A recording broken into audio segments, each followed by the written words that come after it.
नमस्कार.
नमस्कार.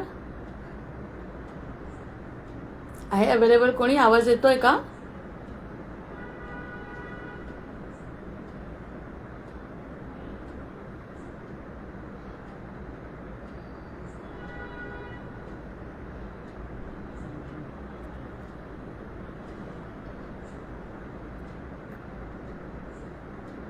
नमस्कार. वक्रतुंड महाकाय सूर्यकोटि समप्रभ निर्विघ्नं कुरु मे देव सर्वकार्येषु सर्वदा. या कुंदेन्दु तुषारहार धवला या शुभ्रवस्त्रामृता या वीणावरदण्डमण्डितकरा या श्वेतपद्मासना या ब्रह्माच्युत शङ्करः प्रभृतिभिर्देवैर्सदा वन्दिता सा मां पातु सरस्वती भगवती निःशेषजाढ्यापहा. आज तिलकुंद एकादशीच्या सगळ्यांना शुभेच्छा देते. सशंख चक्रम सकिरीट कुंडलम सपीतवस्त्रम सरसीरुहेक्षणम सहार वक्षस्थल कौस्तुभश्रियम नमामि विष्णुं शिरसा चतुर्भुजं. गुरुर्ब्रह्मा गुरुर्विष्णु गुरुर्देवो महेश्वरः गुरु साक्षात् परब्रह्म तस्मै श्री गुरवे नमः. सानन्दमानन्दवने वसन्तम् आनन्दकन्दं हतपापवृन्दं वाराणसीनाथमनाथनाथं श्रीविश्वनाथं शरणं प्रपद्ये. मनोनिवृत्ति परमोपशान्ति सा तीर्थवर्या मणिकर्णिका च. सदाशिवसमारम्भां शङ्कराचार्यमध्यमाम् अस्मदाचार्यपर्यन्तं वन्दे गुरुपरम्पराम्।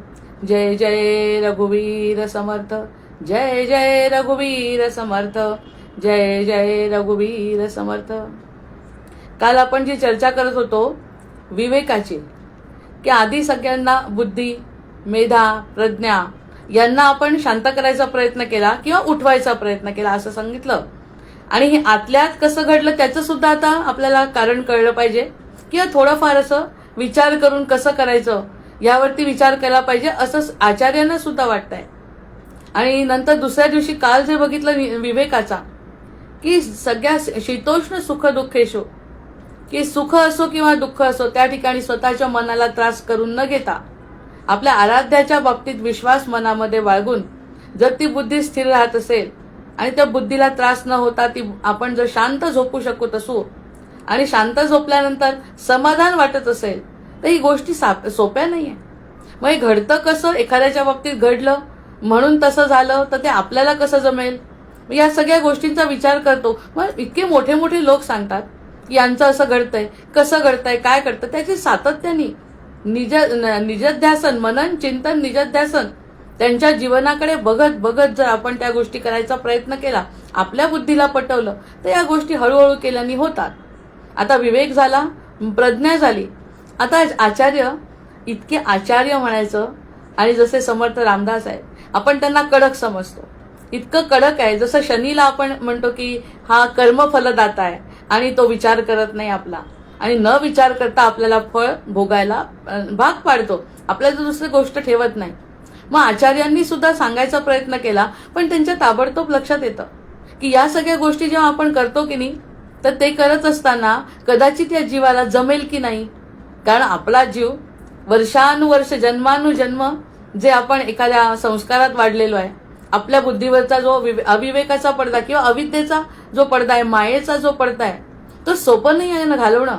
ते सोपं कसं असेल, आचार्यांना वाटतं की आपण सांगितलं, त्यांनी स्वतः सुद्धा विचार केला असेल की आपल्याजवळ ज्ञान जमा केलं आपण आणि वाराणसी नाथाला दर्शन देऊन आपली अविद्या दूर करावी लागली की नाही. मग आपल्यासारख्यांचं जर सगळं चिंतन असून त्या ठिकाणी आपलं असं घडलं तर ह्या जीवाचं काय. ह्या जीवाला सुद्धा अडचणी येतच असतील आणि येतात. ते सुद्धा इतकं भ्रमण केलंय, भारत भ्रमण केलंय त्यांनी, समर्थांनी सुद्धा भ्रमण केलंय. आणि हे सगळे साधू संत जे फिरत असतात ते सगळ्यांकडे बघत असतात आणि कसा जीव अडकलाय हे सुद्धा त्यांच्या लक्षात येतं. इतकं सोपं नाही म्हणतात. आता ह्या गोष्टी ज्या केल्या, विवेक आहे, प्रज्ञा आहे, पण ह्या सगळ्या अनुभवाच्या खात्रीवर तावून सुलाखून बघणं सोपं नाही. नुसतं बोलायला वेगळं आणि अनुभवायला वेगळं असं जेव्हा त्यांच्या लक्षात आलं शंकराचार्यांच्या, तर त्यांनी असा विचार केला की दुसऱ्या पद्धतीने सांगून बघू. नुसतं ज्ञान ज्ञान ज्ञान देणं आणि ज्ञान जरी पटलं, आवडलं, तर ती शक्यता नसते आपल्यामध्ये आपण ते उतरवण्यासाठी, कठीण असतं. कारण उलट्या गोष्टी ज्या आहेत ना त्या आपल्या जीवनावरती अधिक परिणाम करत असतात.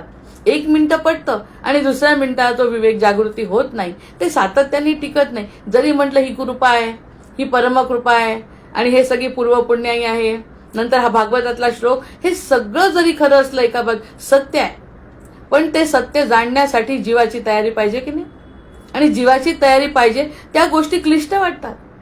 हे गोष्टी त्याच्यापेक्षा साधं जर आम्हाला संसारामध्ये सुख मिळत असेल तर संसारातलं सुख घेण्यासाठी उत्सुकच राहणार आहे. आणि दुःखही आलं तर या दुःखातून आपण पार करू. हे दुःख जरी आपल्याला मिळालं तर यापेक्षा अधिक काहीतरी वेगळं मिळण्याची शक्यता आहे, म्हणून पुन्हा त्या संसारामध्ये अडकलेला जीव असतो. मग ह्या सगळ्या गोष्टी आचार्यांच्या आणि समर्थांच्या आणि सगळ्या गुरूंच्या लक्षात येतात. लक्षात आल्यानंतर आपण सांगणं वेगळं आणि या जीवाला अनुभव येणं वेगळं. आणि आचार्य आता म्हणतात अनुभवाच्या शिवाय मी मानत नाही. म्हणजे 2-3 8 दिवसापासून जर बुद्धीला तावून पराकून पाहतो ते 8-10 लोक, 15 लोक, 20 लोक यांचंच चाललंय ना. त्यांचं म्हणणं जास्तीत जास्त लोकांनी हा अनुभव जर घ्यायचा असेल तर आपली शैली सुद्धा आपल्याला बदलायला पाहिजे. मग आता भगवंतांनी गीता सांगितली, पण गीतेमध्ये ज्ञान दिलं म्हणतात. भगवंतांनी ज्ञान दिलंय की नाही गीतेमध्ये, आणि तोच तर आधार आहे आचार्यांचा सुद्धा. मग गीतेमध्ये ज्ञान दिलं, ते ज्ञान ज्ञान ज्ञान म्हणण्यापेक्षा काय अज्ञान आहे ते तर सांगू.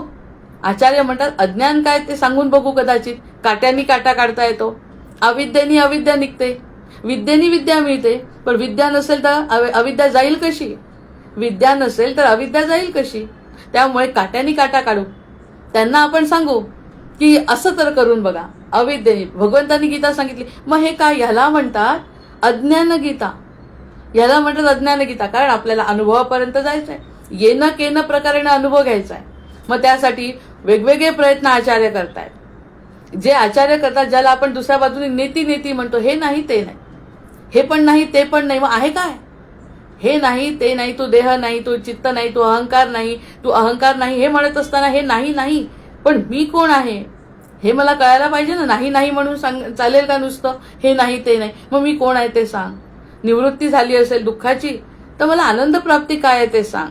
असा विचार आचार्यांनीच केला मनातल्या मनात आणि अज्ञान गीता सांगितली. आता अज्ञान गीता काही असा ग्रंथ नाही आहे. अज्ञान गीता हा काही ग्रंथ नाही आहे, पण त्यांचे विचार त्यांनी आपल्या लेखनातून मांडले. आणि ज्या ठिकाणी त्याला म्हणतात भगवद्गीतेतले जे श्लोक आहेत ना, भगवद्गीतेमधले जे श्लोक आहेत त्याला जे श्लोक आहेत ते अविद्या, अज्ञान, अहंकार, आता या सगळ्या गोष्टी भगवद्गीतेमध्ये आलेल्या आहे. अविद्या काय आहे, अज्ञान काय आहे, अहंकार काय आहे, हे आलंय. कर्तृत्वाभिमान, देहाभिमान काय आहे हे सगळं भगवद्गीतेमध्ये आलंय. ते श्लोक आपण पाठ करतो. ते जे आलंय ना त्याचं ते काय आहे त्याचं स्वरूप स्पष्ट करायचं आहे ना. नुसतंच अहंकार देहाभिमान सोडा, कसं सोडेल? ही बुद्धीमध्ये विवेक स्थापन करा, कसा करू? हृदयामध्ये भगवंताला स्थापित करा, कसा करू? प्रत्यक्षामध्ये यातला रस संपत नाही, संसारातला रस संपत नाही आणि परमात्मा दिसत नाही. मग परमात्मा दिसत नाही, आनंद मिळत नाही, दुःखातच जीव आहे. मग आम्ही कसं? देहाभिमान कळला आम्हाला, व्याख्या कळली. हा देहाभिमान आहे, या देहाला जे वाटतं ते करायचं नाही, हे कळलं, हे गीतेमध्ये सांगितलं. मग याच्या विपरीत मांडणी केली आता आचार्यांनी, की जे आहे ना देहाभिमान म्हटलं की नाही तुम्हाला, मग ते नुसतं ज्ञान देण्यापेक्षा आता मी असा प्रयत्न करतो की काय आहे तुमच्याजवळ, काय अज्ञान आहे ते सांगायचा प्रयत्न करतो. म्हणजे किती वेगवेगळ्या पद्धतीने सांगण्याचा प्रयत्न आहे.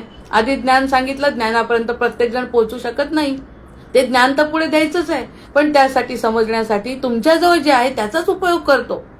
आता तुमच्याजवळ काय असं जर म्हटलं तुमच्याजवळ अज्ञान आहे आणि तुम्ही असे चुकीचे, असं नाही म्हटलं, तुम्हाला समजेल अशा भाषेत सांगायचा प्रयत्न करतो. याला अज्ञान गीता म्हणतात. अज्ञान गीता हे काय असा ग्रंथ नाही आहे, पण त्यांची विवरणं त्याच्यावरती आहे. त्यामुळे नक्की पटणार आहे आपल्याला की हे सगळं खरं आहे. आतापर्यंत सत्याबद्दल बोलत होतो ते पटत नव्हतं, कारण सत्य बघितलंच कोणी आहे आणि बुद्धीला आटोक्यात आणणं कठीण आहे. या सगळ्या गोष्टींवरती ऐकून घेतलं, आचार्यांचं ऐकलं, दासबोधही ऐकला, सांगणारा वक्ता सांगतो तेही ऐकलं, बोलणारा बोलतात तोही बोलून गेला, पण प्रत्यक्षात अनुभवाचा पत्ता नाही. आनंद झाला, 1 तास चांगला गेला, पण अनुभव यायला पाहिजे. त्या अनुभवासाठी त्यांनी अज्ञान गीता नावाचे काही कथनं मांडली आहेत. त्या कथनामध्ये आपल्याला निश्चित त्या ठिकाणी आपण सापडू, आपण त्या ठिकाणी निश्चित सापड आहेच. अज्ञान गीताचं त्यांनी म्हटलं, त्यांनी जर निरीक्षण केलंय, त्या निरीक्षणामध्ये जे अज्ञान आहे त्या अज्ञानात आपण आहोत, म्हणूनच तर ज्ञानाकडे जात नाही ना आपण. जय जय रघुवीर समर्थ.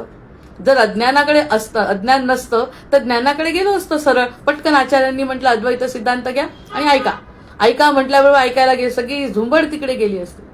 पण प्रत्यक्षात ते सत्य समजतच नाही, ते सत्य पटतही नाही, ते रुचतही नाही, ते बुद्धीतही येत नाही. मग त्यांनी अज्ञान गीता सांगायचा प्रयत्न केला.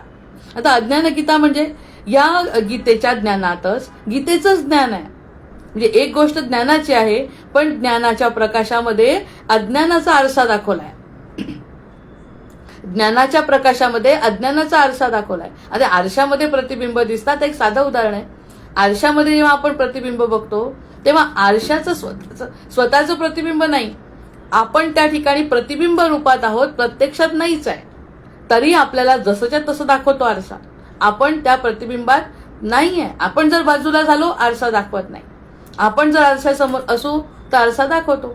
मग अज्ञान गीतेमध्ये सुद्धा आपण त्याच्यासमोर आलो आहे आरशासारखं, की आरसा आपल्याला दाखवेल. आणि दाखवल्याला जर पटलं तर हो, समजा आपण म्हटलं डोळ्याला तीळ आहे, कुठेतरी काळा डाग आहे तोंडावरती, हे जर आरशाने सांगितलं तर तो काळा डाग बाजूला करायचा प्रयत्न सौंदर्यासाठी करेलच माणूस, की हे चांगलं दिसत नाही आहे चेहऱ्यावरती, आरशाने दाखवलं मला, आरशाने दाखवलं, सौंदर्यामध्ये थोडी भर कमी पडते आणि सौंदर्य दिसत नाहीये, कुठेतरी काळा डाग आहे, तर तो वेगवेगळ्या पद्धतीने काळा डाग काढायचा प्रयत्न करून, कारण सौंदर्याकडे इच्छा आहे, सौंदर्य मला पाहिजे, सुंदर दिसायचं आहे. हे जसं आपण व्यवहारातलं आरशाचं उदाहरण घेतो तसं गीतेमध्ये सांगितलंय की गीतेचं ज्ञान आहे, मग हे आरसा ठेवला अज्ञान, मग जसा सौंदर्यासाठी आपण तो काळा डाग काढण्याचा प्रयत्न करतो, तसा हा काळा डाग काढण्याचा प्रयत्न किंवा अज्ञान कमी करायचा प्रयत्न तरी जीव करेल असं आचार्यांना वाटतंय. म्हणून अज्ञानकिता हा भाग नाहीये, पण समजण्यासाठी कलियुगामध्ये अतिशय आवश्यक गोष्ट आहे. त्याचे मुद्दे जेव्हा ऐकाल ना, ते सगळे मुद्दे आपल्याला पटणार आहे. मग हे सगळं पटणार असल्यामुळे तो आरसा समोर आल्याबरोबर जसा जीव तो काळा डाग काढायचा प्रयत्न करतो, तसा अज्ञान समोर आल्यावर निदान कळतं तरी की हे अज्ञान आहे. नुसत्या ज्ञानाच्या गोष्टी करण्याला काही अर्थ नाही, कारण ते पटूच शकत नाही. जर अज्ञानाचा पगडा असेल तर या गोष्टी आपल्याला पटणार नाही, याची आचार्यांना जाणीव आहे. आणि त्या जाणीवेमुळे आचार्यांनी आता एक नवीन, बरं एकच नाही, आधी वेदांत परंपरा आहे ही, कलियुगाला आवश्यक आहे. आपल्यासारखा जीव जो तळमळतोय त्यासाठी हे आवश्यक आहे. आणि ही परंपरा आदिशंकराचार्य, नाव बघा, आदिशंकराचार्य, सुरेश्वराचार्य, वाचस्पती मिश्र, विद्यारण्य स्वामी यांची भाष्य आहेत त्याच्यावर. म्हणजे एकटे आचार्य नाही, त्यांनी सुद्धा एक असा समूह केला असेल की जीवाला जास्तीत जास्त जर आपल्याकडे आकर्षित करायचं असेल, आपल्याकडे म्हणजे ज्ञानाकडे आकर्षित करायचं असेल, जर जीवाचं कल्याण करायचं आहे, त्याला जाणवून द्यायचं आहे तू कोण आहे, तर आपल्याला एकत्रित काहीतरी प्रयत्न करावे लागतील. कारण कलियुगामध्ये कितीतरी गोष्टी सोडून दिल्या, यज्ञ, याग, पूजा, उपासना, प्रदूषणामुळे हे शक्य नाही आहे. त्यामुळे आचार्य म्हणतात त्यांना जर आत्मजागृती करायची असेल तर आपल्याला काहीतरी विशेष समजवावं लागेल. मग विशेष समजवणं म्हणजे आपल्यासाठी किती आनंदाची गोष्ट आहे. म्हणजे आपला किती विचार करतात, आपल्याला पटवण्यासाठी किती वेगवेगळ्या प्रकारचा विचार करतात. हे 4-5 लोकांची फक्त नावं घेतली, अजूनही खूप लोक जमले असतील आणि त्यांनी एक काहीतरी असं सांगायचं ठरवलं की ज्ञानापेक्षा आपण अज्ञानाबद्दल जर बोललो तर त्या आरशात त्यांना दिसेल की तो कोण आहे आणि त्याला ज्ञानामुळे काय फायदा होणार आहे. म्हणजे आधी वाईट दाखवेल आणि नंतर वाईटातून चांगलं काय आहे ते दाखवण्याचा ते लोक प्रयत्न करतील, असं त्यांनी ठरवलं. आणि कारण त्यांच्याजवळ ज्ञान स्वतःजवळ असल्यामुळे त्यांना स्वतःला ते देण्यात खूप आवड आहे की हे ज्ञान प्रत्येकाने घ्यावं. घेण्याचं पात्र नाही आहे, पात्रच जर आपल्याजवळ नाही ते कसे घेतील बिचारे. इच्छाही त्यांची आहे पण घेऊ शकत नाही. मग गीता ज्ञान देण्यासाठी आहे, गीता हे ज्ञान देण्यासाठी आहे, पण त्या ज्ञानाचं महत्व कळावं म्हणून. आता भगवंत किती म्हणतात आहे माझं ज्ञान गीतेमध्ये जे आहे ते काय नाही, गीतेमध्ये असं काहीच नाही. प्रत्येक प्रश्नावरती उत्तर आहे, पण अज्ञानाचं स्वरूप आधी उलगडलं पाहिजे. म्हणजे आपला विचार किती केला त्यांनी, आधी अज्ञानाचं स्वरूप उलगडू, अज्ञानाचं स्वरूप उलगडल्यावर मग ते विचार करतील ज्ञानाचा. म्हणजे ते आपोआप अज्ञान कळलं की तो काळा डाग जसा बाजूला करू तसं आपण अज्ञान कमी करण्याचा प्रयत्न आपोआप करू. सहजरित्या, नैसर्गिकरित्या, कोणतीही जबरदस्तीने. त्यांचे मुद्दे जर ऐकले ना तर आश्चर्यचकित व्हायला होतं. त्यांनी जे मुद्दे मांडले म्हणजे साध्या त्या शब्दांच्या खेळांनीच आपल्याला आनंद होतो. खरंच हे त्यांनी सांगितलं म्हणून तरी मी त्याकडे आकर्षित झाली. अन्यथा नुसत्या गप्पा होतात, 1 तास बरं वाटतं आणि 1 तासानंतर आपल्या जीवनामध्ये काडीचाही बदल होत नाही. मग ते जाणल्यानंतर मग आता हे जे ज्ञान आहे ना ते गीतेमध्ये आत्मा सांगितला, गीतेमध्ये आत्मा सांगितला. हे फक्त मुद्दे आहेत, पुढे त्यांचे खरे मुद्दे सांगते. हे जे ज्ञान आहे त्या ज्ञानामध्ये गीतेमध्ये आत्मा म्हटलंय ना त्याला, तर गीतेमध्ये त्याला अकर्ता म्हणतात, तो काहीच करत नाही. असं म्हटलं ना तर अज्ञान गीतेमध्ये काय म्हणतात, अज्ञान गीतेमधला आरसा काय आहे की मी करता आहे असं तो म्हणतो. म्हणजे एक गोष्ट फिक्स झाली की मी करतो, हे अज्ञान आहे, अज्ञान गीतेत सांगितलं. मग तो करता असल्याने काय होईल, ते काट्याने काटा काढतील ते पुढे. पण पहिल्यांदा वाटतं की नाही तुम्हाला, आचार्य विचारतात वाटतं की नाही तुम्हाला मी करताय, हा पहिला प्रश्न. गीता सांगते करताय, नुसता करता ऐकला तर आपण त्या कर्त्याकडे लक्ष देत नाही, जाऊ दे, ते आपला काही प्रांत नाही, तो आत्मा दिसतही नाही आणि आपण काही त्यामध्ये. पण अज्ञान गीतेमध्ये शंकराचार्यांनी आपल्याला जवळ घेतलाय आणि जवळ घेऊन काय सांगितलं की मी करताय. वाटतं ना जीवाला, हो वाटतं, असं उत्तर येतं की नाही. हे तर नुसते मुद्दे आहेत, त्यांचे शब्दशः अर्थ जेव्हा बघू तेव्हा आता अक्षरशः आपल्याला इतकं खरं वाटणार आहे या सगळ्या गोष्टी की आचार्यांना नतमस्तक झाल्याशिवाय आपल्याला राहणार नाही. दुसरा प्रश्न आहे आता याच्यामध्ये यातला आत्मा जो गीतेतला आहे तो अविकारी आहे, त्याला कोणत्याही प्रकारचा विकार नाही. पण मला सुख दुःख आहे, सत्य आहे, मला सुखही होतं आणि दुःखही होतं. मग हे ह्या अज्ञान गीतेत सांगितलंय. म्हणजे आचार्यांनी आपल्याला जवळ घेतलं, होतं की नाही तुला दुःख, होतं की नाही तुला सुख, मिळतंय की नाही, मग हे शिकवलं. हे सांगत असताना पुढे त्यांनी सांगितलं ते अविकारी आहे, ते आपण नंतर बघू. गीतेमध्ये जे भगवंतांनी सांगितलंय, आचार्यांनी जे सांगितलंय ते आपण नंतर बघू. पण सध्या तुला सुखही आहे आणि दुःखही आहे. हा दुसरा मुद्दा. तिसरा आहे आत्मा नित्य आहे, तो सतत असतो. पण मी जन्म मरणात अडकलोय, मला मरण आहे दिसतंय डोळ्यांनी. 80 वर्षांनी 90 वर्षांनी मी मरणार आहे हे देहाला माहिती आहे. तो आरसा धरला, तुझ्या समोर आरसा धरला की 90 वर्ष तुला जीवन आहे, म्हणजे तुला मरण आहे हे तुझ्या मनात फिक्स आहे. मी मरणार हे तुझ्या मनात फिक्स आहे, देहाला माहिती आहे की मी मरणार आहे. ह्यावर आचार्यांनी जोर दिला. ते म्हणाले तू मरणार आहे ना? आपण म्हटलं हो. तू करता आहे ना? मी केलं, मी कर्म केलं, मी अभ्यास केला, तेव्हा ज्ञान मिळालं. आचार्य हसले. हो, पण गीतेमध्ये ते सांगितलंय, पण त्याच्यापुढे जाऊच नका सध्या. तुम्ही करताय का? हो.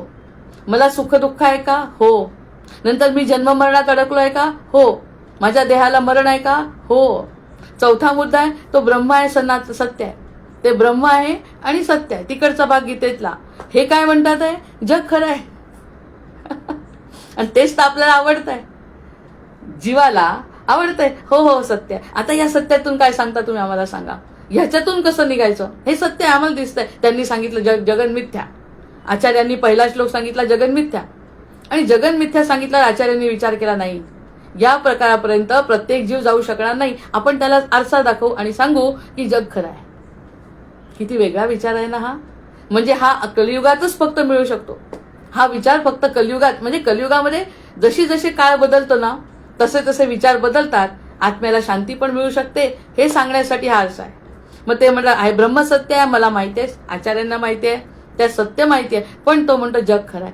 जग खरं आहे ना? हो खरं आहे. माझा संसार खरा आहे, माझं कुटुंब खरं आहे, माझा देश खरा आहे, माझी प्रसिद्धी खरी आहे, माझं शिक्षण खरं आहे, माझी बुद्धी खरी आहे. जरी ती चुकीचं दाखवत असली तरी ते नंतरचा भाग आहे, पण खरं वाटतं. आपण आचार्यांना सांगितलं हो खरं आहे. मग ते त्यांना म्हणतात अहम ब्रह्मास्मी म्हटलंय तिकडे.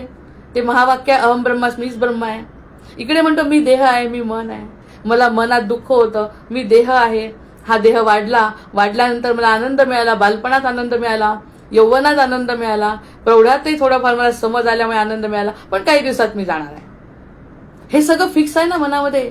हे सगळं आरसात सांगितलं, हे सगळं खरं आहे ना, हे अविद्येमध्ये सांगितलंय. मी करताय, मला सुख दुःख होतं, मी जन्म मरणात अडकलोय, आणि मी देह आहे, मला पुनरपी जन्म आवडतं, या जन्मात मला जे मिळालंय ते दिसतंय डोळ्यांनी, जग खरं आहे.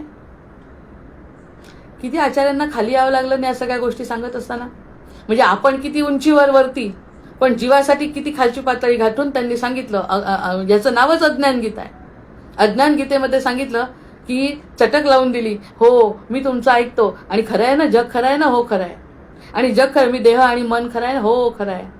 देहाला जे सुख मिळत आहे ते खरं आहे, जे मनाला सुख मिळत आहे ते खरं आहे, आणि जे आत्म्याचा विचार मी करत नाही, चालतंय मला.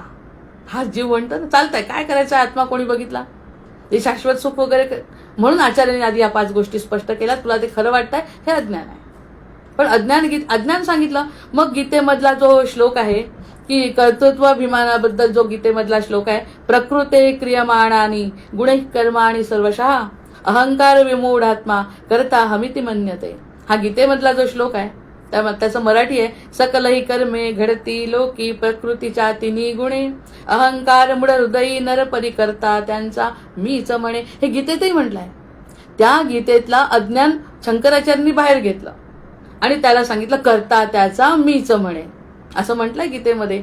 त्या नाही म्हटलेल्या गोष्टींचा अविद्येचा शंकराचार्यांनी एक वेगळा गटच केला. आता पटताय का? हा सगळा वेगळा गट केला, आणि मी करता हा भ्रम आहे ना ते नंतर सांगतील, पण तुला वाटतंय ना मी करताय, असं आपल्याला जवळ घेतलं. म्हणजे भक्ती मार्गासारखंच वाटतंय प्रेम करणं त्यांचं, आचार्यांचं. म्हणजे हा जो विषय आहे तो फक्त कलियुगातच आपल्याला आनंदाने आचार्य घेतायत जवळ, अशी भूमिका आहे. नंतर देहात्मबुद्धीसाठी पण श्लोक आहे. इंद्रियार्थेषु वैराग्य मनमहंकार एवच जन्म मृत्यू जरा व्याधी दुःख दोषानुदर्शनम. हे सगळे श्लोक आहेत, त्याचे उत्तर मी देते नंतर. इंद्रिय भोगा मध्ये विरक्ती निरहंकारी भाव सदा जन्म मृत्यू वा जरा व्याधी मध्ये बघणे दुःख दोषास सदा. जरा व्याधीमध्ये सुख आणि दुःख दोष आपण शोधतो, हे गीतेत सुद्धा सांगितलंय. आणि तोच श्लोक आचार्यांनी विचारून सांगितलं, तुला दोष वाटतो ना, तुला दुःख वाटतं ना, तुला सुख मिळतं ना, ही आहे अज्ञान गीता. हा आचार्यांनी प्रश्न विचारला. आपण म्हणलो हो आचार्य, वाटतं. बरं झालं ते ज्ञान बंद झालं. ते ज्ञान मला आवडत होतं, पण अनुभव काहीच येत नव्हता. त्यापेक्षा असं हो हो हो, आता याच्यातून मला मार्ग सांगा. आचार्यांनी प्रश्न विचारला, तुला वाटतंय ना मी करताय? हा, हे 2 श्लोक फक्त उदाहरणादाखल घेतले. प्रत्यक्षात गीतेमध्ये पुष्कळ श्लोक असे सापडतात की ज्यामध्ये अविद्येवरती भगवंत बोलले आहेत. पण मला जे 2 श्लोक सांगायचे तेवढे याच्यासाठी की वाटलं ना तू करताय, तुला जरा दुःख वाटतंय ना असं. मग जन्म मरणाचा भर मध्ये ते म्हणतात गीतेमध्ये, मी मरणार आहे, मी मरणार आहे. तर मग ते म्हणतात तू मरणार आहे ना. प्रत्यक्षात ते अमरत्वाकडे नेतात, पण तू मरतो ना ह्यावरती तुझा आता दृढ विश्वास आहे ना असं म्हटलं. मग त्यांनी सांगितलं, आचार्यांनी आपापसात विचार केला की अज्ञान जोपर्यंत त्यांना कळत नाही ना तोपर्यंत आपण ज्ञानापर्यंत नेऊ शकत नाही. ही पातळी त्यांनी थोडीशी आपल्यासाठी खाली आणली. मग साधक स्वतःचे सूक्ष्म अहंकार शोधू शकतात असं जर सांगितलं तर ते थोडंसं आपला सूक्ष्म अहंकार काही आहे का ते बघू शकतात. जसा काळा डाग जर असेल चेहऱ्यावर तर तो दूर करायचा जसा व्यक्ती प्रयत्न करतो, तसा असा जर प्रश्न विचारला आहे का तुझ्यामध्ये, हो मला मरणाची भीती आहे, तर मरणाची भीती धरू नको, अशा प्रकारचं काहीतरी सांगायचा प्रयत्न करीन असं आचार्य म्हणतात. आधी तो ऐकून तर घेतात, तुला दुःख आहे ना, किती आपल्याशी जवळीक साधायचा प्रयत्न आहे. नंतर विवेक वैराग्य दृढ होतं त्याचं की हो मला म्हटलं पण आता असं वागायचं नाही, हे त्याचे परिणाम आहेत.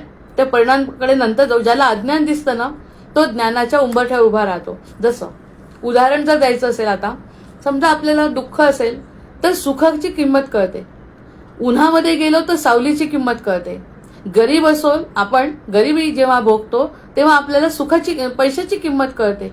मग ह्या किंमत कळण्यासाठी ज्ञानाची ते अज्ञानाच्या पातळीवर उभं केलं आणि अज्ञानाचा आरसा दाखवला, बाबा रे तुला दुःख आहे ना असं. ह्या पद्धतीने आचार्य उलटा विचार करत आपल्या जवळ येत आहेत. मग आता काही संत या गीतेच्या जो पहिला भाग आहे ना, काही संत, आता संत सुद्धा आले, आचार्य आले, संत सुद्धा आले. आणि संतांनी गीतेचा पहिला अभ्यास कोणता करा म्हणतात? नुसते गीतेचं श्रवण मनन चिंतन असं जे करतो, ऐकून जे आवडत नाही, तर पहिला अभ्यास संत काय म्हणतात की अज्ञान गीता समजून घ्या. अज्ञान गीता समजून घ्या हा गीतेचा पहिला अभ्यास आहे. नुसते श्लोक म्हणत अर्थ काढण्यापेक्षा अज्ञान गीता काय ती समजा. दुसरा भाग आहे ज्ञानगीता वाचा, नंतर ज्ञानगीता समजून घ्या, आधी अज्ञान काय आहे ते समजा. आणि तिसरा भाग काय आहे माहितीये, सगळ्यात महत्वाचा, पुन्हा आचार्य त्याच्यावर येतात आणि ते संतही म्हणतात आणि आचार्यही म्हणतात मौनात जा. आता अज्ञानही समजलं, ज्ञानही समजलं आणि मग मौनात काही काळ तरी जा. हे 3 भाग करायचे. गीता किंवा तत्वज्ञान शिकायचं असेल, अद्वैत सिद्धांत शिकायचं असेल तर या 3 गोष्टी करा म्हणतात. किती मोठी गुरु किल्ली देत आहेत आपल्याजवळ. आणि आचार्य आपल्या जवळ येण्याचा प्रयत्न करतात, जीवाला शांत करण्याचा प्रयत्न करतात. तुझे दुःख मी समजू शकतो म्हणतात. नुसतंच मी असं आहे, माझ्याजवळ ज्ञान आहे, माझ्याजवळ आनंद आहे, तुला मिळेल तर मिळेल नाही तर मिळेल नाही, सोडून नाही दिलं. प्रत्येक जीवाचा विचार करून म्हणतात. या 3 भागामध्ये संत सुद्धा त्यांना सामील झाले आणि संत म्हणाले आपण असं करू. मग आता विषय कोणता या ठिकाणी, मी कोण हा प्रश्न तर पडायलाच पाहिजे ना. मी कोण हा प्रश्न असेल तर अज्ञान गीतेमध्ये आपण जे पहिल्यांदा अज्ञान गीतेचा अभ्यास करतो, आपण उत्तर काय देऊ? सगळेच जण देऊ, आनंदाने देऊ, मी देह आहे. आणि ह्या देहातून बाहेर पडायला वेळ आहे अजून, पण मी देह म्हणू पटकन, माझं नाव हे आहे, माझं रूप हे आहे, मी हे करते, मी देह आहे अज्ञान गीतेमध्ये. आणि ज्ञानगीता सांगते आत्मा आहे. नंतर कर्ता कोण आहे? विषय कर्त्याचा आहे. तर अज्ञान गीता काय म्हणते? मी. अज्ञान गीतेमध्ये आपण व्यक्ती उत्तर देतो मी, आणि तिकडे ज्ञानगीता म्हणते प्रकृती सगळं करते. प्रकृती सगळं करते हे ज्ञान आहे. पण पहिल्यांदा आपल्याला प्रश्न विचारल्यावर आपण म्हणतो मी करतो, मी करतो. अनुभव काय आहे मग यांचा अनुभव आहे. तर अज्ञान गीता म्हणते हा जर अनुभव घेतला तर मला बंधन आहे, मला पुन्हा पुन्हा ते करावं वाटतं. उत्तर मिळालं, आतापर्यंत उत्तर चुप बसतात श्रोते. ज्ञान म्हटलं की चुप. इथे आचार्यांनी प्रश्न विचारला अनुभव काय, तर ते म्हणतात मला पुन्हा पुन्हा करावं वाटतं, मग ते त्याला बंधन म्हणतात. नंतर हा काय म्हणतो, मी साक्षी भावानी बघतो, हे ज्ञान आहे. आपण गीतेबद्दल सध्या बोलूच नाही, आपण अज्ञान गीतेबद्दल बोलत असताना तो विचार करतो की बंधन आहे, म्हणजे मला पुन्हा पुन्हा ती गोष्ट करावी वाटते. आणि करावी वाटते, आचार्य हसतात. नंतर पुन्हा म्हणतात जग जर असेल तर जग कसं आहे, तर ते उत्तर देतात जग सत्य आहे. आपण आपल्यासारखा जीव म्हणतो जग सत्य आहे. नंतर मग ते तिकडे म्हणतात की जग मिथ्या आहे, ते नंतरचा भाग आहे. इकडे अहंकार काय म्हणतो, अहंकार दृढ आहे, मी करतो, मी करणार, मी मिळवणार. माझा दृढ अहंकार आहे, उत्तर मिळेल. आम्ही आनंदाने उत्तर देतो. समजा मी कालचा श्लोक सांगितला नसता आणि पहिल्यांदा जर अज्ञान गीतेवर बोलली असती ना, प्रत्येकाने उत्तर दिलं असतं. तिकडे थोडं कळलंय ज्ञानाचं म्हणून चुप बसतो आपण. प्रत्यक्षात काय अहंकार कसा वाटतो, दृढ होतो. मी हे करू शकतो, मी ते करू शकतो, हा दृढ होतो आणि उत्स्फूर्त आपण त्याच्यामध्ये सामील होतो. आचार्यांच्या प्रश्नामध्ये उत्स्फूर्त. तिथे ज्ञानराज प्रभू म्हणायचे की तुम्हाला मी सांगतो आत्मा म्हणून म्हणू नका, तुम्हाला काय वाटतं ते सांगा. मग आपण म्हणतो आम्ही देह आहे. मग तो देह कसा नाहीये पुढे आचार्यांचं काम आहे. पण सध्या अज्ञानाच्या आरशातून आपण म्हणतो तू कोण आहे, तू दृढ काय झालं, मला पुन्हा पुन्हा ते करावं वाटतं, पुन्हा पुन्हा शिकावं वाटतं, पुन्हा पुन्हा ते ज्ञाना त्या बंधनामध्ये अडकावं वाटतं आणि आनंदाने सांगतो ह्या गोष्टी. मग ते म्हणतात थांबा आता, ते ऐकत राहतात. आणि नंतर अवस्था, त्यांची अवस्था कशी असते, आपण म्हणतो मला नाही करमत, मला शांत नाही वाटत. हे पण ऍक्सेप्टच करतो ना की त्यांनी प्रश्न विचारला, तू कोण आहे, तर मी देह आहे. नंतर करता कोण आहे, तर मी आहे. अनुभव काय आहे, मी बंधनात अडकलोय. जग कसं आहे, सत्य आहे, जग सत्य आहे. अहंकार दृढ झालाय. आणि अवस्था कशी आहे तुझी, मला सारखं कशाचं तरी दुःख आहे, मी अस्वस्थ आहे. ह्यावरती पॉइंट थोडासा थांबतोय. या सगळ्या गोष्टीचं सरळ आनंदाने उत्तर दिलं की मी देह आहे, बंधन आहे, वगैरे वगैरे. पण सगळ्यात शेवटी तू कसा आहे आता, तू आनंदात आहे का, नाही, मला खूप दुःख आहे, अस्वस्थ आहे. आचार्य त्या ठिकाणी पकडतात, अस्वस्थ आहे ना, मग तुला स्वस्थ करतो. तुला अस्वस्थता घालवावी लागेल ना. आता हे सगळं जरी तुझा देह मानला तरी तू शेवटचा प्रश्न मी तुला विचारला तर तू अस्वस्थ आहे आणि तिकडचा शांत आहे. आपण त्याच्यावर बोलू नाही. हे आता एक तुलना करायची म्हणून बोलते. ह्या जीवाला जर विचारलं, प्रश्नाचं उत्तर आचार्यांनी किती वेगळ्या पद्धतीने विचारलं.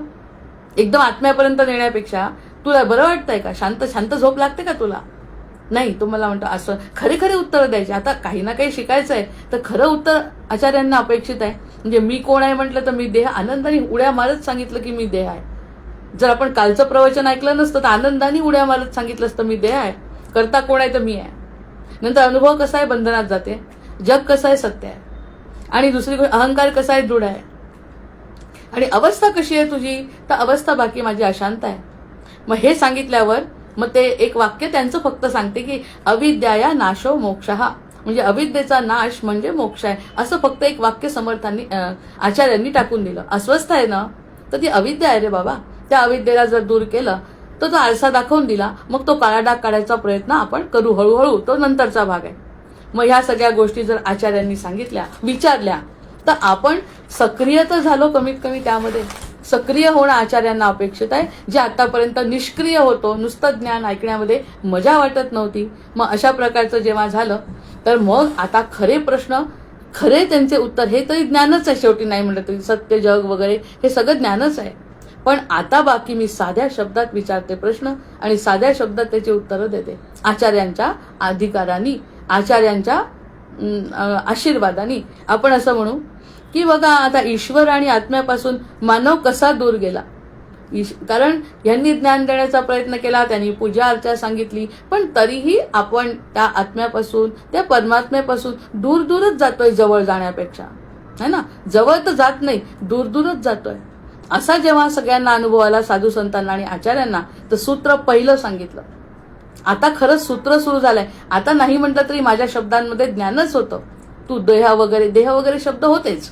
मग तेही आता बाजूला करून अगदी साध्या पातळीवर जर समर्थ आचार्यांना आणायचं असेल तर ते म्हणतात की मार्ग लादले जातात. मार्ग लादले जातात हे पहिलं सूत्र आहे. आता मार्ग लादले जातात याचा अर्थ काय माहितीये, की अशी उपासना करा, देह नाही, मग तुम्ही या पद्धतीने उपासना करा, मौनात जा, ह्या प्रकारचं चिंतन करा, एवढं नामस्मरण करा, आम्हाला अनुभव झाला, नामस्मरण केलं तर देव भेटेल. म्हणजे नाही म्हटलं तरी आपल्याला लादलं. इच्छा आहे का आपली करायची, ती नाही.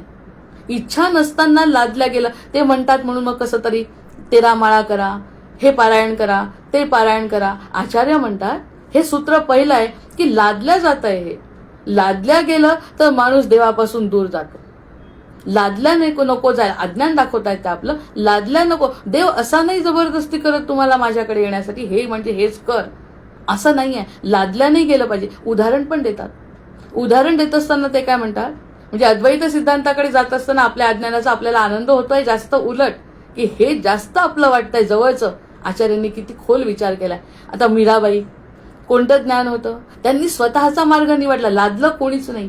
उलट त्यांना बाजूला करण्याचा प्रयत्न केला, पण ते बाजूला झाल्या नाही मीराबाई. त्यांनी त्यांचंच केलं आणि त्यांना भगवंतापर्यंत मीराबाई उदाहरण आपल्याला समजतं, त्यावरती जास्त चर्चा करायची गरज नाही. दुसरं कृष्णमूर्ती. आता हे जे कृष्णमूर्ती या क्षेत्रातले जरी त्यांना कोणीच काही लादलं नाही. सचिन तेंडुलकर लादलं काहीच नाही त्याच्यावरती, हा ना. कोणत्याही प्रकारचं लादलेलं नसताना सुद्धा ते कुठे पुढे गेले. मग आपण लादलं तर हा अज्ञानी जीव दूर जातोय देवापासून, हे सूत्र पहिलं. आचार्यांनी विचार करून ठरवलेलं सूत्र आहे. न्यायचा वेदांत सांगते बरं. असं वाटतंय की अज्ञान गीतांनी म्हटलं म्हणून बसतो, पण प्रत्यक्षात बसत नाही आपण. ही जी समस्या आहे ती आचार्यांना दिसली. आपण 10वीचा अभ्यास करतो. 10वीचा अभ्यास करताना आईने जर म्हटलं अभ्यास कर तर करत नाही. आणि आई आपल्याला स्वतःला जर वाटलं की मला मेरिट यायचं किंवा जास्त गुण मिळवायचे, रात्रभर चहा पितो बसतो, कॉफी पितो बसतो, पण आईने म्हटलं की करत नाही. म्हणजे लादलेलं जे आहे ना ते आम्हाला आवडत नाही. हे आचार्यांनी ओळखलं. आधी विचारून घेतले प्रश्न, तू देह आहे ना वगैरे वगैरे, मी पाहतो म्हणतात नंतर. मी लादणार नाही तुला. हे जे सगळे उदाहरण आहेत, लता मंगेशकर असो, मोठे मोठे ज्यांनी काही सिद्ध केलं, संतच म्हणून नाही, ज्यांनी काही विशेष कमवलंय त्यांच्यावर कोणीही काही लादलेलं नाही, कोणीही जबरदस्ती केलेली नाही. म्हणजे आपल्याला त्यांच्यामध्ये जर ओढायचं असेल त्यांना, तर जबरदस्ती जीवावर चालणार नाही. कोणत्याही प्रकारची जबरदस्ती चालणार नाही. हे पहिलं सूत्र आहे. स्वभावाप्रमाणे जीवन जगायचं. आपल्या स्वभावाप्रमाणे जीवन जगता आलं त्या जीवाला, तर मग हळूहळू तो आम्ही सांगितलेल्या गोष्टी ऐकेल, अन्यथा तो आपलं कानावरचं ऐकेल आणि विसरून जाईल. म्हणजे अज्ञान गीता सांगते, आधी त्यांना आपल्या जवळ आणा, लादू नका कोणत्याच गोष्टी. कोणतीही गोष्ट न लादता मुलगा मेरिट येतो आणि लादल्यानंतर मुलगा अभ्यासच करत नाही. हे आचार्यांना सुद्धा जाणलं. ज्ञानाच्या गोष्टी करण्यापेक्षा आधी अज्ञान काय आहे ते सांगू, म्हणजे जीव आपल्याकडे आम्ही लादत नाही.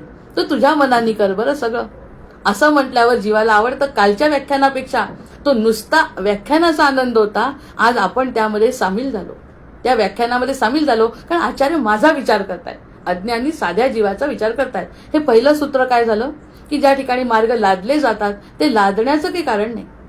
दुसरा सूत्र आहे स्वभावच मार्ग आहे.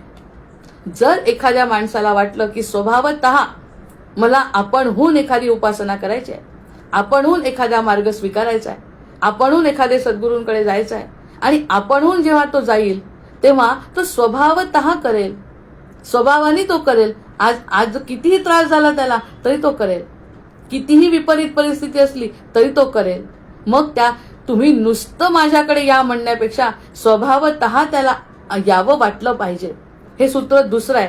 स्वभावाची अभिव्यक्ती जी असते ना ती करावी वाटते माणसाला. की तुम्हाला जर एखाद्या त्या गुरूंनी म्हटलं की तुमच्याजवळ एखादं छान चित्र आहे, त्या चित्रामध्ये जास्तीत जास्त तुम्ही रंग भरा, जास्तीत जास्त तुम्ही वेळ काढा. आजकाल रांगोळी काढतात स्वामी समर्थांच्या मंदिरामध्ये, की जी उत्तम रांगोळी काढणारी असेल ती कला सादर करते, ती स्वामींच्या जवळ असते. कोणत्याही प्रकारची जबरदस्ती करण्याचं कारण नाही. अविद्येमध्ये सांगता येते त्यांच्याजवळ जे गुण आहेत त्यांना उठवायचं आहे, त्यांना जे नाही ते काढून टाकायचंय आणि जे आहे त्यांना उठवायचंय. त्याच्यामुळे स्वभावाची अभिव्यक्ती करा. आपल्याला जी गोष्ट करावी वाटते तीच करा म्हणतात आचार्य, म्हणतात ती करा. तपस्वी भक्ती करू शकत नाही. एखादा जो तपश्चर्या करणारा असतो की नाही, त्याला तपश्चर्यात वनात जावं वाटतं, आणि त्यांनी जर परंपरा स्वीकारली, एखाद्या परंपरेत गेला आणि इथे भक्ती भजन टाळ आणि भजन करत असतील, तो जो तपश्चर्या करणारा योगी आहे ना त्याला या ठिकाणी बरं नाही वाटत. म्हणजे आणायचं मार्गावर सगळ्यांना अद्वैताकडेच न्यायचं आहे, पण आधी त्याचा विचार करायचा. बाबा रे, तुला तप करायचा का भक्ती करायचं, तुला माळ हातात घ्यायची का लेखन करायचं, हे आधी सांग. आणि त्याप्रमाणे मी तुम्हाला सांगतो, त्या परंपरेत तुम्हाला पाठवतो. जसं शिवाजी महाराज गेले आपल्या तुकारामांकडे, या तुकाराम महाराजांकडे गेले, त्यांनी स्पष्ट सांगितलं तुला मी काहीच करू शकत नाही, तू समर्थांकडे जा. म्हणजे त्याला ओळखून, राजांना कशाची गरज आहे ते ओळखून त्यांनी स्वतःपासून त्यांना समर्थांकडे पाठवलं. कारण राजकारण हा समर्थांचा भाग आहे आणि माझा भक्ती हा भाग आहे. मग तू भक्ती करतो का तपश्चर्या करतो का लेखन करतो का चित्र काढतो का गाणं म्हणतो, हे सगळं तू ठरव. त्या मार्गात तुला पाठवतो बरोबर, म्हणजे तुला ते सगळं करता येईल. आपल्या जवळ आलेत आचार्य अगदी या ठिकाणी विचार करून, तुला जसं पाहिजे तसं तू सहज बन. म्हणजे अविद्या निघून जाईल आणि विद्येकडे त्याची वाटचाल होईल आणि तो त्या क्षणी आनंद घेत राहील. आनंद घेण्यासाठी हे वेगळ्या ठिकाणी अशी परंपरा आणि हे असं नसतं. हा दुसरं सूत्र आहे. कलियुगातली महत्वाची गोष्ट आपण आज बोलतोय.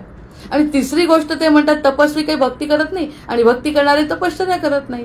त्यामुळे प्रत्येकाचा एक पिंड असतो, तेवढंच करावं वाटतं ते तो करतो. एखाद्याला वक्तृत्व जमत आहे तर वक्तृत्व करेल, त्याला लिहायला सांगितलं तर लिहिता येणार नाही, लिहिणारा वक्ता नाही होऊ शकत. या प्रत्येकाच्या मर्यादा आचार्यांनी जाणल्या.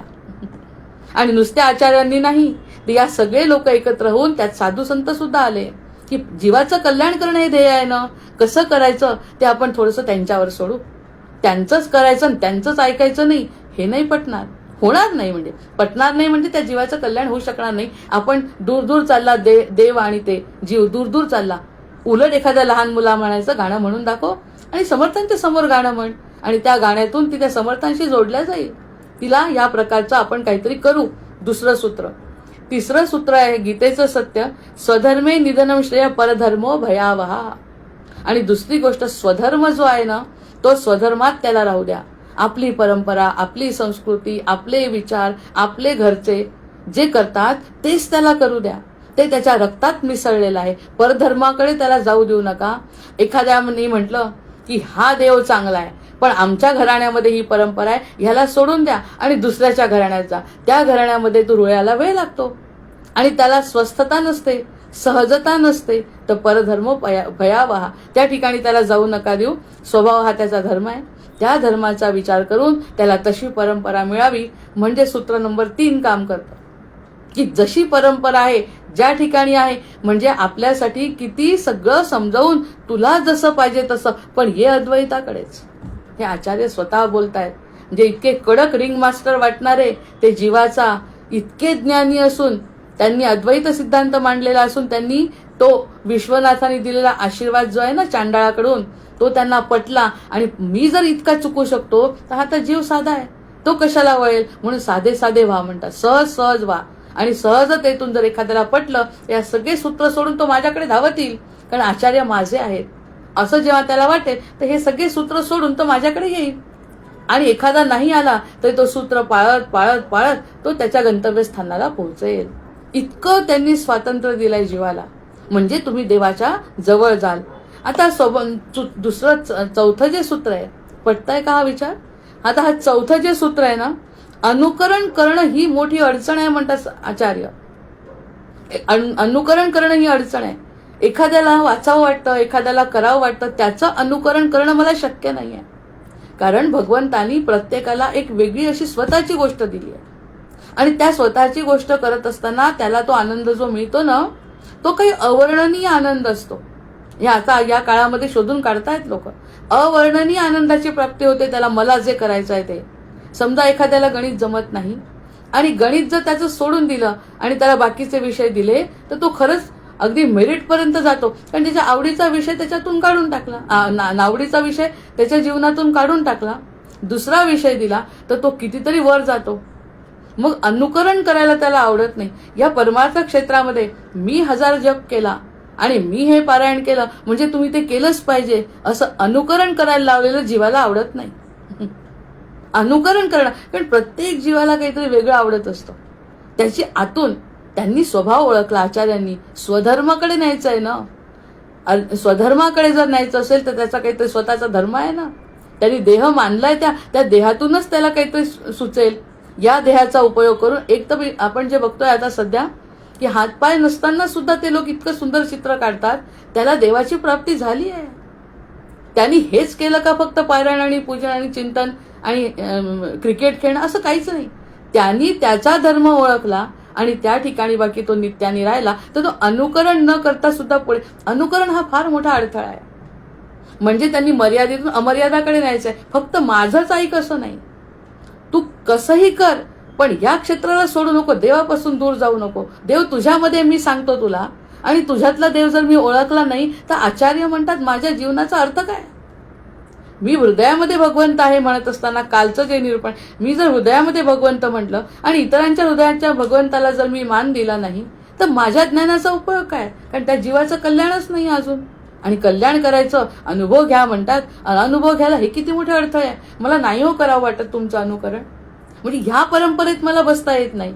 मला ज्ञान परंपरेत जाता येत नाही, मला भजन करावं वाटतं, भजनही करावं वाटत नाही, मला एकांतात राहावं वाटतं, राहा. अनुकरण करण्याची काही गरज नाही, पण कसं करायचं पुढे त्याचा जे करत नाही त्याचं उत्तर देणारच आचार्य. पण सध्या 4 नंबरचं सूत्र आहे की अनुकरण करायला आवडत नाही. मी बोलते म्हणजे सगळ्यांनीच बोलूनच आनंद घेतला पाहिजे असं नाही.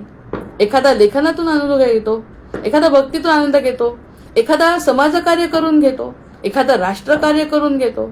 राष्ट्रकार्य करणारे, राष्ट्रासाठी झिजणारे सुद्धा देवालाच प्राप्त झालेले आहे.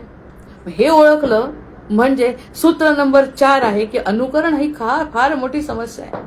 हे म्हणजे हे करा, म्हणजे पहिला मार्ग लादायचा नाही आहे कोणावर, पहिलं सूत्र लादायचं नाही. त्याला स्वतःहून जेव्हा वाटेल तेव्हा तो करेल ना. तो 1 मिनिट जरी बसेल तर तो ध्यानात जाईल, 1 मिनिट सुद्धा ध्यानात जाईल. इकडे 4 तास लादलाय ना, तो करणार नाही. आचार्यांनी हळूच ओळखलं आपल्या मनातलं. ही जी गीता आहे ना, ही गीता आपल्यासाठी खूप आवश्यक आहे. सूत्र 4 अनुकरण अडचण आहे. म्हणजे हे धर्म, हा शास्त्र, हे गुरु. एखादा म्हणतो मी कालच बोलले, माझा अनुभव आला म्हणजे दुसऱ्याला येईल तसा नाही. ते गुरु माझ्यासाठी करतात म्हणजे माझं प्रारब्ध आहे म्हणून करतात, इतरांसाठी होणार नाही. म्हणजे गुरुवरती अश्रद्धा होते. गुरु कोणीच वाईट नसतो, पण त्याची श्रद्धा अनुकरणात नाही ना. त्याला त्याचं स्वतःचं काहीतरी, एखादा दरवाजा बनवणारा आहे, कार्पेंटर आहे, तो अतिशय सुंदर सरस्वतीची मूर्ती त्या दरवाजावर काढेल, देवाला अर्पण करेल, विकत देईल. ते जेव्हा विकत असेल तेव्हा त्याला स्वतःचा आनंद मिळेल की मी सरस्वतीची मूर्ती काढली आहे. मग यातून तो आनंद मिळेल, तो देवाकडेच चाललाय. अनुकरण करायचं नाहीये त्यांनी. हे 4 नंबरचं सूत्र आहे.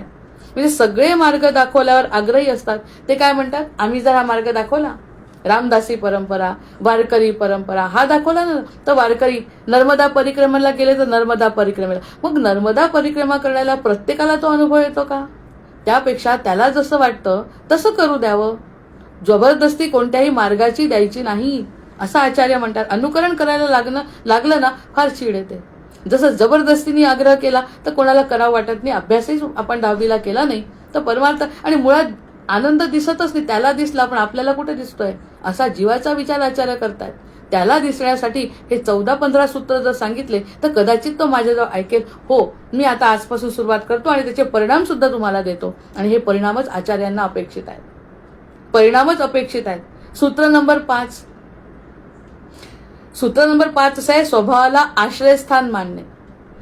त्याचा जो स्वभाव आहे, आपण त्यांनी शिकवत असताना, ज्ञानात शिकवत असं करा तसं करा शिकवत असताना आपल्याला गृहीतच नव्हतं धरलं. आणि आता त्यांचा जो स्वभाव आहे ना आपला, त्या स्वभावाला आचार्य आश्रयस्थान मानतात. हे जे आश्रय त्याच्या स्वभावाप्रमाणे करूया. एखादी व्यक्ती आली, अतिशय सुंदर गाणं म्हणते, भजन म्हणते, तिला भजनामध्ये लावूया.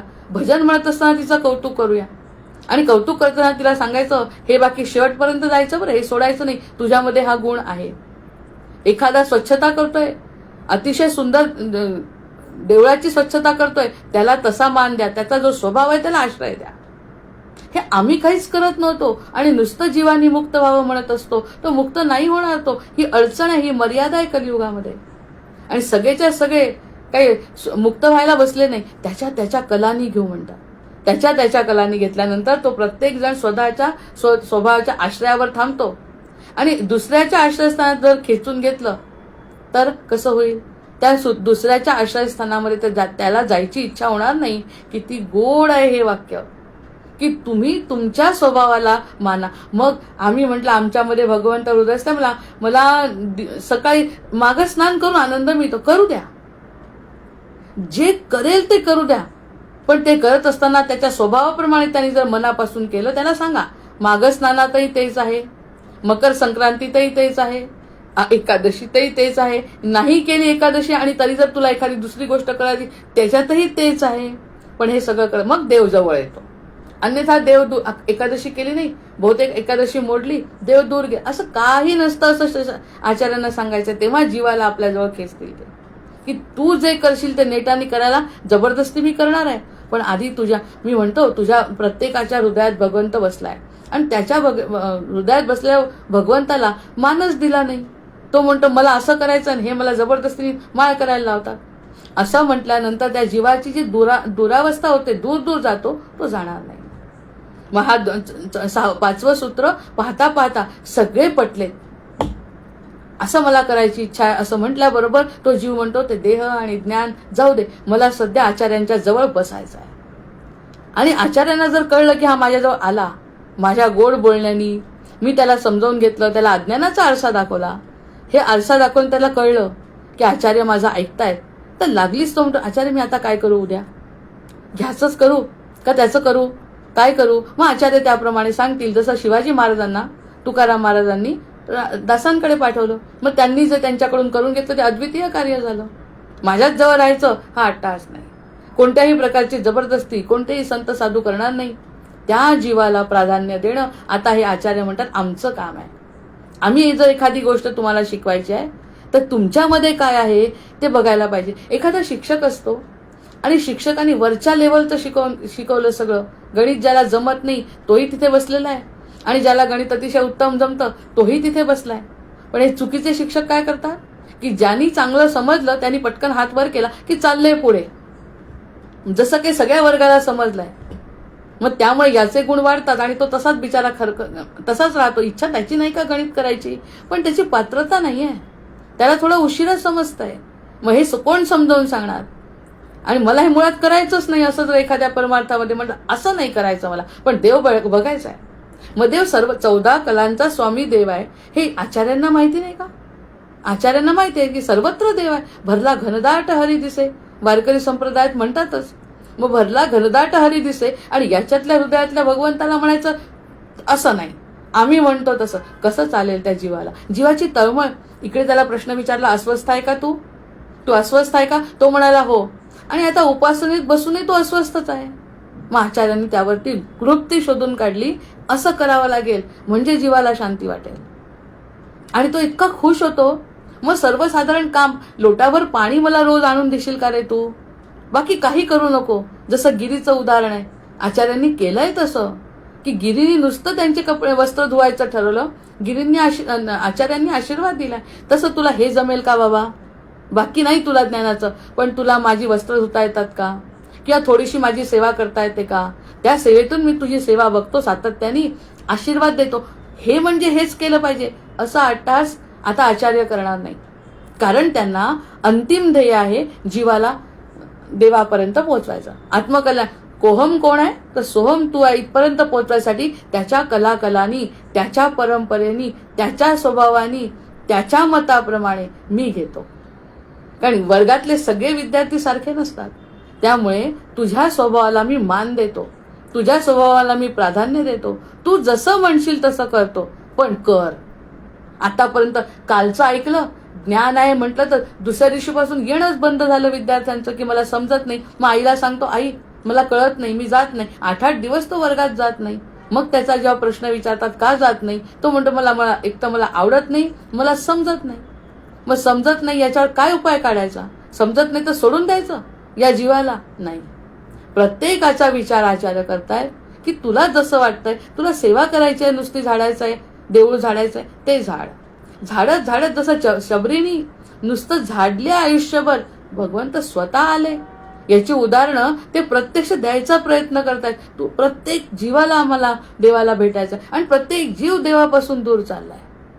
प्रत्येक जीव देवापासून दूर जातोय. आम्हाला जर जवळ खेचायचं असेल तर मार्गदर्शकाला पण बदलावं लागेल आणि मार्गदर्शकांना ज्याला पुढे न्यायचं आहे त्याचा विचार करावा लागेल. नाही तर मी पुढे गेलो म्हणजे हे धावलेच पाहिजे का, धावू शकत नाहीत ना. हे त्यांच्याजवळ वेगळी पात्रता भगवंतांनी दिली, हे आचार्यांनी जाणलं. हे 6 सूत्र आपले अगदी आपलेसे वाटले ज्ञानापेक्षा. कालचं बोलणं चांगलं वाटलं, पण त्या बोलण्याने आपल्याला थोडंसं भीती वाटली. हे कसं शक्य आहे, ह्यांना जमलं पण मला कसं जमेल हा प्रश्न निश्चित होता प्रत्येकाच्या मनात. त्याच्यावरती चिंतन आचार्यांनी केलंय आणि आचार्यांनी चिंतन करून सांगितलंय की अशा प्रकारचे सूत्र आम्ही पाळतो. निदान आता तरी आमच्याकडे बघा, निदान आता तरी आमच्याकडे बघा. म्हणजे कल्याणाच्या मार्गाला लागा, अज्ञानाचा आरसा. तुमच्याजवळ जे नाही त्याच्याकडे सोडून द्या. नुसतं नेतीन शब्द ब्रह्म अहम ब्रह्मास्मी म्हणण्यापेक्षा हे नाही का सोडून द्या. जे आहे त्याला उठवा ना. जे आणि असं भगवंताची लीला अगाध आहे की प्रत्येकामध्ये काही ना काही दिलंय. प्रत्येकामध्ये जसे आपले अंगठ्या हे हे फिंगरप्रिंट सारखे नसतात, तसे प्रत्येक जीवामध्ये आनंद घेण्याची काहीतरी वेगळी संकल्पना प्रत्येक जीवाला भगवंताने दिली. त्याचा उदय आता आचार्यांना करायचा. आता सूत्र 7 आहे, कठीण वळण आहे. जेव्हा सगळे उपाय निष्फळ होतात ना, तेव्हा 2 रस्ते उरतात. सगळे जेव्हा उपाय जातात तेव्हा 2 रस्ते उरतात. एकतर पुन्हा ते चक्र, किंवा पुन्हा पाहून थांबून पाहायचं मागे की काय घडलंय, तो माझा मार्ग आहे का, हा विचार आचार्य करतायत. आचार्य म्हणतात आहे की 2 रस्ते तुझ्या समोर आहे. की आता तुला सुख मिळवायचं, माझ्याजवळ आला तू माझ्याजवळ आला तर 2 विचार कर की मी तुला कोणत्या ना कोणत्या पद्धतीने तिथे नेतोच. काहीही झालं तर काहीही झालं तरी तुला आत्मकल्याणापर्यंत नेतो.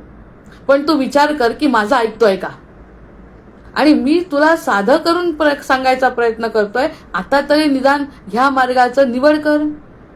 तू निवडलं तरच मी पुढे काहीतरी करीन ना. मग तशा प्रकारचे श्लोक आणि तशा प्रकारचं ज्ञान, तशा प्रकारची वृत्ती तुला सांगतो समजावून नंतर. पण आधी तू माझ्याजवळ यायचं का हा निर्णय घे. आणि तुझ्यामध्ये असलेल्या हृदयस्थ भगवंताला साक्षी देऊन मी तुला आता प्रॉमिस देतो की मी तुला गंतव्यस्थानापर्यंत नेतो. पण तू माझ्याकडे यायचं का नाही हा निर्णय आज घे. म्हणजे आतापर्यंत मी तुझा विचार केला, आता तू विचार कर माझ्यासोबत यायचं का नाही, माझ्यासोबत यायचं की नाही. या ज्ञानासाठी, ज्ञान हा शब्द सोडा, देह आत्मा वगैरे सगळं सोडा, पण मी तुझ्यासाठी काहीतरी चांगलं करतोय, तुला कल्याणापर्यंत नेतोय. तर हे जे मला कल्याणाचं काम करायचंय त्याला मला तू साथ देशील, तू मला साथ देशील. प्रेमळ झालेत आचार्य या ठिकाणी. प्रेम डोळ्यात आहे त्यांच्या आता की बाबा रे मला सगळं कळलंय, मी फार पुढे धावलो, पण प्रत्येक जण धावू शकत नाही. बाबा मी तुझ्यासाठी थांबतो, पण तू माझ्याजवळ येशील का, पण तू माझ्याजवळ येशील का. आता सूत्र 8 आहे की 8व्या सहजता धर्म आहे त्यांना समजलं. भक्ती, त्याग, तपश्चर्या, कर्मकांड हे जेव्हा असहज होतात ना तेव्हा ते ओझं ठरतं. भक्ती करा, उपास करा. आपल्याला सुद्धा उपास करायला सांगितलं आणि इच्छा नसली ना तर दिवस कठीण जातो. जर जबरदस्तीने उपास करायला लावला, जबरदस्तीने आराधना करायला लावली तर ती अतिशय कठीण पद्धतीने कसं बसं करून टाकून देतो. पण ते जर सहजतेने करायचं असेल ना त्यासाठी त्याला आधी पटवायचं. तुला जे करायचं ते करता करता करता करता तो वर्ष, 2 वर्ष, 10 वर्ष त्यांच्यासोबत राहतो ना, मग त्याला ते पटतं. पटल्यानंतर आचार्य म्हणतील तसं. पहिल्यांदाच जर तुला जबरदस्ती केली तर 4 हात दूर पळतो. पण तू सहजतेने एखादी गोष्ट कर. मला फुलं आणून दे, रोज नेटाने फुलं आणून दे. कोणी कपडे चांगले शिवत असतील, भगवंत सगुण रूपासाठी कपड्यांचा नेहमीचा शृंगार तू कर. किंवा तुला तुझ्या क्षेत्रामध्ये जे करायचं ते नीट कर, त्यातून तू आनंद मिळव. आणि तो मिळवल्यानंतर माझ्याकडे ये सहजतेने, मग मी तुला त्यावरती उपाय सांगतो. आधी एकदमच माझ्यासाठी हे म्हणजे हे कर, सकाळी काकड्याला उठ, आणि हे जे सगळे धर्माच्या गोष्टी आहेत त्या करायला लावल्यानं झोपतात लोक. ते झोपण्यापेक्षा तुला जसं करायचं तसं कर, ही सहजता मी मानतो. ह्यावरती मला वाटतं आजचं खूप आपलंसं वाटलं असेल हे निरूपण निश्चित. कारण आपल्याला नुसतं ऐकायचं नाहीये, आपल्याला त्या ठिकाणी इन्व्हॉल्व्ह व्हायचंय, आपल्याला कल्याण करून घ्यायचंय. आचार्यांचे हे शब्द अगदी हृदयाला भेटतात. आम्हाला यातून मार्ग पाहिजेच आहे, मार्ग निघत नाहीये, म्हणून तर मग आम्ही ऐकतो आणि तेही ऐकतात. म्हणजे श्रवण दोघांचंही होत आहे. आपणही ऐकतो आणि तेही ऐकतात. आतापर्यंत ते बोलत होते, आपल्या कानावरून निघून जात होतं. आता ते हो मी हे करू शकतो आचार्य, मी हे निश्चित करू. उलट नसेल जमत ना मी जमवीन, कारण माझा स्वभाव आहे तो रांगोळी काढण्याचा. मी जमवीन आचार्य. कालच्यापेक्षा उद्या अतिशय उत्तम आणि वर्षानुवर्ष रांगोळीची सेवा करेल. मिळालं भगवंत. आणि याच्यातही कदाचित 1-2 वर्षात आचार्यांच्या सोबत राहिलो, या परंपरेमध्ये राहिलो, तर त्यांनी जे म्हटलं ते सुद्धा ऐकू ना आपण. सुरुवातीला ऐकत नाही, पण जेव्हा त्यांच्या सोबत राहिलो, त्यांचा सहवास मिळाला. कारण गुरु कसे दीक्षा देतात याच्यावरती विवेचन करते. दृष्टीनी, स्पर्शानी, आशीर्वादानी, कोणत्याही पद्धतीने ते करू शकतात आपल्या शिष्याकडे बघून. पण शिष्य जर नेटाने त्यांच्या समोर दिसला, अरे तुझं सगळं ऐकलं, आता तर तू माझं ऐक, असं करताना 2 वर्ष 4 वर्ष त्याला जर दिसला तर लागलीच कोणत्या प्रकारची कृपा करतील सांगता येत नाही. पण त्यासाठी त्याला जवळ तर यावं लागेल आधी. आणि तो जवळ केव्हा येईल, जेव्हा त्याला त्याची सहजता जाणवेल. त्याला जर जबरदस्ती झाली तर तो आपल्याजवळ फिरकणारही नाही. लहान मुलं सुद्धा फिरकत नाहीत आपल्याजवळ जर आपण त्यांच्या विरुद्ध. तर आपल्यासारखा जो अज्ञानी एवढा वर्षानुवर्ष आणि जन्मानुजन्म अहंकारात डुबलेला जीव कसा समर्थांकडे जाईल? म्हणेल फक्त आम्ही तुमच्याकडे येतो, पण करणार काहीच नाही, आपल्याला गॅरंटी आहे. असं आचार्यांच्या लक्षात आलं आणि त्यांनी अशा प्रकारची गीता आपल्याला सांगायचा प्रयत्न केला. आणि ती गीता म्हणजे गीताच आहे. त्या गीतेमधल्या फक्त नकारात्मक गोष्टी आपल्यासाठी ज्या लागू होतात त्या सांगितल्या. जबरदस्ती होते का बाळा तुला? मग नको करू. मग तुला जसं आवडतं ते काही तर करावं लागेल, ते सांग. 1-2 वर्ष तुला शबरीसारखं इतकं तरी नाही, निदान 5 वर्ष तरी माझ्यासोबत राहा. आणि 5 वर्षांनी त्या संतांच्या सहवासाने जीवाला इतका आनंद मिळतो की आपोआप तो ते जे सांगतील ते करतो. मग हे आपल्याला ही कल्पना समजली असेल आधी, की आधी मला वाटत नाही म्हणून येत नाही. वाटलं ना त्यांच्याबद्दल प्रेम, तर तो कठीणही तपश्चर्या कदाचित करून टाकेल, सांगता येत नाही. आणि सुरुवातीला साधी सुद्धा करायला तयार नाही, कारण आम्हाला आमची अविद्या आवडते, आम्ही आमच्या अज्ञानात आहे, आम्हाला जग सत्य वाटतं, मला देह सत्य वाटतो, मला नाही यायचं तुमच्याकडे म्हणताय पण पटतच नाही, तर काय करू? आचार्य म्हणतात मी समजून घेतो, तू सांग तुझी समस्या आणि तू काय करू शकतो ते सांग, मी ऐकतो. आणि ऐकल्यानंतर तू माझ्या सहवासात आला की मी 4 प्रकारांनी दीक्षा देऊ शकतो. स्पर्शानी, दृश्यानी, डोळ्यांनी, आशीर्वादानी, कोणत्याही पद्धतीने. गिरीला जसं त्या रेड्याला वधवलंय, तर रेड्यानी काय मागितलं होतं का यांना? पण सतत त्यांना काहीतरी सिद्ध करायचं असलं की त्यांच्या समोर जर आपण आलो तर ते सिद्ध करतात. पण त्यांच्या जवळ येण्यासाठी त्यांनी हे वेळ झालाय वाटतं वेळ. तर या पद्धतीने आपण आचार्यांच्या जवळ गेलो की नाही, आणि अगंतव्य स्थान त्यांना माहिती आहे आपल्याला कुठे न्यायचं आहे. एखाद्या डॉक्टरकडे गेलो आणि डॉक्टरांकडे जर आपण एखादा रोग सांगितला तर डॉक्टरांना कसं ऑपरेशन करायचं आणि कोणती उपाययोजना करायची हे त्यांना माहिती आहे. पण आपण तिथे गेलो तर पाहिजे, आपल्या घरी तर येणार नाहीत ते. त्यामुळे त्यांच्या घरी राहण्यासाठी ते आपला विचार करून आपल्याला जवळ बोलवत आहेत. गीतेमधलं आपल्यासाठी आवश्यक आहे तेवढं ज्ञान ते देण्याचं कितीतरी श्लोक आहेत, 50 ते 60 श्लोक आहेत कमीत कमी आज वाचले तर. पण त्या श्लोकांचं विश्लेषण करण्यापेक्षा सूत्र सांगायचं की त्या सूत्रांनी वाटतं की नाही आपल्याला आचार्य आपले आहेत. आपली आई जर आपलं ऐकत असेल तर मुलगी जास्त काम करते. तसं आचार्य म्हणतात तुमच्या मनाने मी घेतो, काही दिवसांनी मला जसं करायचं तसंच करणार आहे, पण सध्या माझ्या जवळ तर ये. माझ्या जवळ आल्यानंतर मला जे करायचं ते तुझं कल्याण निश्चित करतो. पण तुला यावं वाटत नाही, कारण तू नुसता वरवर बोलतो मला खूप आवडलं, प्रत्यक्षात तू येत नाही. कारण मला माहिती आहे काय येत नाही, तुझा स्वभाव वेगळा, तुझे विचार वेगळे, तुला जबरदस्ती आवडत नाही, तुला अनुकरण आवडत नाही, तुझा स्वतःचा असा स्वभाव आहे. भगवंत हृदयस्थ आहे हे मी मानलंय, सर्वत्र देव दिसतो हे मी मानलंय, आणि तुझ्यातला हृदयातला भगवंत जर मला दिसला नाही तर माझ्या ज्ञानाचा उपयोग काय? इतके आचार्य आपल्या पातळीवर येऊन विचार करतात. असं खरंच आनंदाची आजच्या दिवशी जी मिळालेली एकादशीच्या दिवशी संधी जीवाला वाटते. त्यातून प्रत्येक जीवाचं कल्याण निश्चित आहे यावरती आपल्याला खात्री का वाटते? कारण हे आपल्यासाठी बोलले आहेत. आतापर्यंत ज्ञान ज्ञान ज्ञान, हिला मिळालं म्हणजे मला मिळेल का, हे जे शंका आहेत ना, तो विवेक कसा स्थिर करायचा यासाठी खूप मोठं सूत्र या ठिकाणी आचार्यांनी आणलंय. आणि या आचार्यांच्या सूत्रांचा निश्चितच विचार होईल. आणि आचार्यांकडे भक्ती मार्ग असो, ज्ञान मार्ग असो, योग मार्ग असो, आपल्याला जसं आवडत असेल तसं आपण जाऊ. आणि गेल्यानंतर आचार्य आपलं कल्याण करतील. कारण एकादशीचा दिवस आहे आजचा, आणि एकादशीच्या दिवशी ज्ञानरूपी गंगा, भगीरथीने जशी गंगेचं अवतरण झालंय पृथ्वीवर आजच्या दिवशी, भीष्मांचा सुद्धा आजचा देह गेलेला आहे. या सगळ्या घटना आपल्याला निश्चितच अमृताचे कण देतील याची खात्री आहे. आणि त्या खात्री बाळगत असतानाच आपण पुढच्या सूत्रांकडे उद्या वळू. कारण प्रत्येक सूत्रावर सुद्धा विचार करणं आवश्यक आहे. आपला प्रत्येक जण विचार करेल आणि विचाराने शांत होईल. म्हणजे अजून ज्ञान नाही, काहीच नाही, पण आपलं ऐकलं म्हणूनच आपण शांत झालं. मग ही शांती जी आहे ना, ती शांती ज्ञानानेच मिळाली पाहिजे असं नाही. ती आज कोणत्याही पद्धतीने जरी तुम्हाला मिळाली, आपण आचार्यांच्या जवळ गेलो असं जरी प्रत्येक जीवाला वाटलं, तरी आचार्य म्हणतात मी जिंकलो.